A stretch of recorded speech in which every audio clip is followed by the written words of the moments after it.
información en BioBio.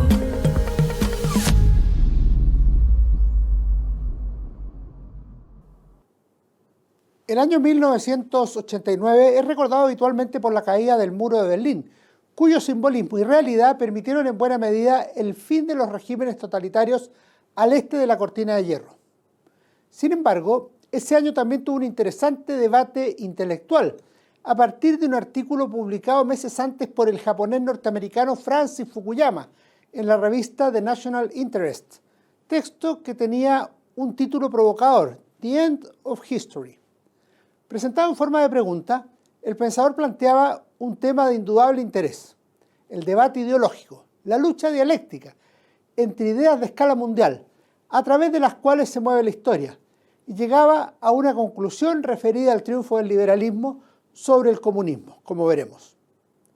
El artículo de Fukuyama generó un amplio debate, ya veremos por qué, y también publicaciones en contra, pero algunos complementos del propio autor también emergieron, que aquí aparecen editados en forma de libro bajo el título El fin de la historia y otros ensayos, publicados en Madrid por Alianza Editorial el 2015, con selección y presentación de Juan García Morán Escobedo, y que consta de 164 páginas. El libro incluye no solo el fin de la historia, el texto de 1989, sino también las reflexiones sobre el fin de la historia 5 años después, que en su momento fue parte del mencionado debate. Además, debemos recordar que por esos años el influyente intelectual publicó su libro El fin de la historia y el último hombre, publicado por Planeta en 1992, que tenía la particularidad de aparecer después de la caída de los socialismos reales, por lo cual también incorporaba resultados prácticos al análisis cualitativo de 1989. Si bien no era la primera persona que abordaba el tema del fin de la historia, y con certeza no será la última, la tesis de Fukuyama fue desafiante y atractiva, digna de ser revisada, considerada y contrastada.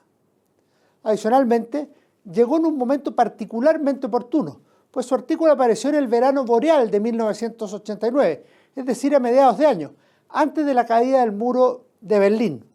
Esto es crucial, por cuanto en esa ocasión el autor presentó su atrevida posición al comienzo del texto. El siglo XX fue testigo de cómo el mundo desarrollado se sumergió en un paroxismo de violencia ideológica, cuando el liberalismo se batió primero contra los vestigios del absolutismo, después contra el bolchevismo y el fascismo, y por último contra un marxismo puesto al día que amenazaba con llevar al apocalipsis definitivo de la guerra nuclear. Pero el siglo que comenzó lleno de confianza en el triunfo final de la democracia liberal occidental parece, cuando está próximo a concluir, era 1989, que ha descrito un círculo al volver a su punto de partida inicial, no a un fin de la ideología o a una convergencia entre capitalismo y socialismo, como se predijo tiempo atrás, sino a la inquebrantable victoria del liberalismo económico y político.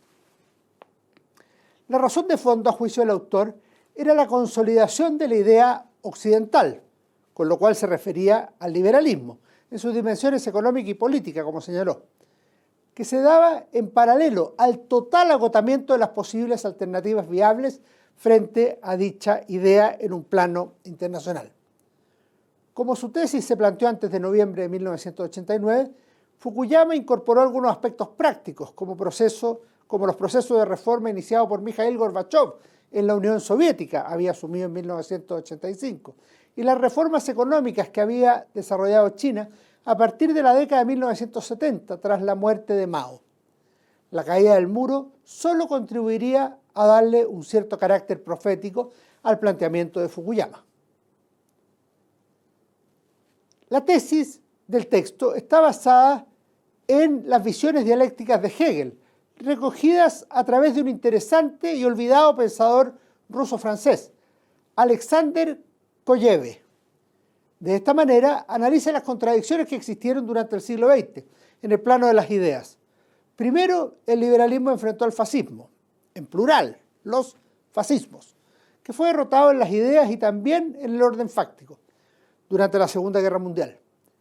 En la segunda mitad del siglo, el gran adversario del liberalismo fue el comunismo, incluido el desarrollo de la llamada Guerra Fría, que tuvo gran relevancia durante mucho tiempo, pero en las últimas décadas se podía advertir la victoria liberal en el plano intelectual de las ideas, a juicio de Fukuyama.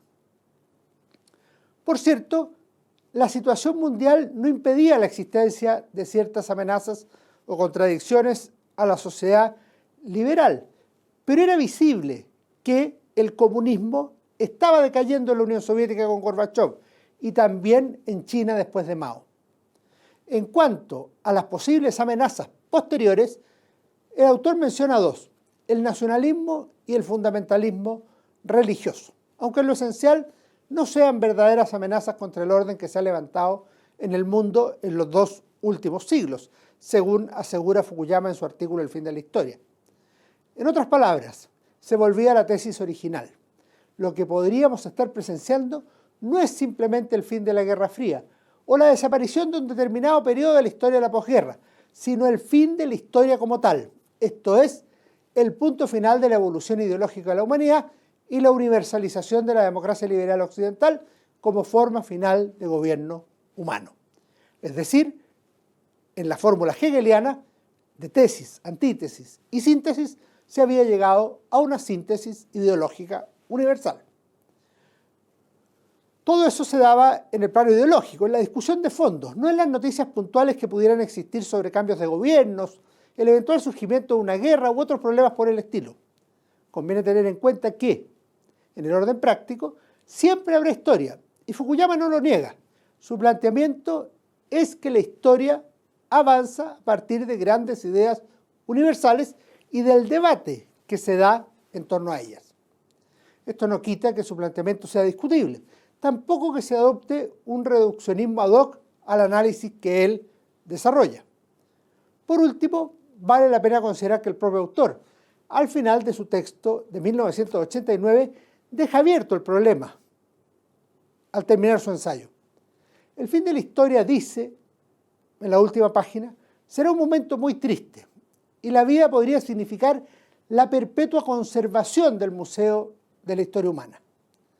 Por ello sintetiza, a modo de puerta abierta. ¿Quién sabe si esta perspectiva de siglos de aburrimiento, al final de la historia, servirá para que la historia vuelva a empezar una vez más? Por cierto, la historia seguirá su curso. Mientras haya seres humanos sobre la Tierra, habrá ideas, acontecimientos, disputas y acuerdos, avances y caídas, muestras de humanidad y deshumanización. En otras palabras, todo aquello que hace que la historia, siempre apasionante, continúe su marcha. Un interesante libro para leer, para discutir, para no tomar a pie juntilla, pero sí para comprender las últimas décadas del siglo XX. Que estén muy bien, nos vemos en nuestro próximo comentario en BioBio TV. Opinión en BioBio.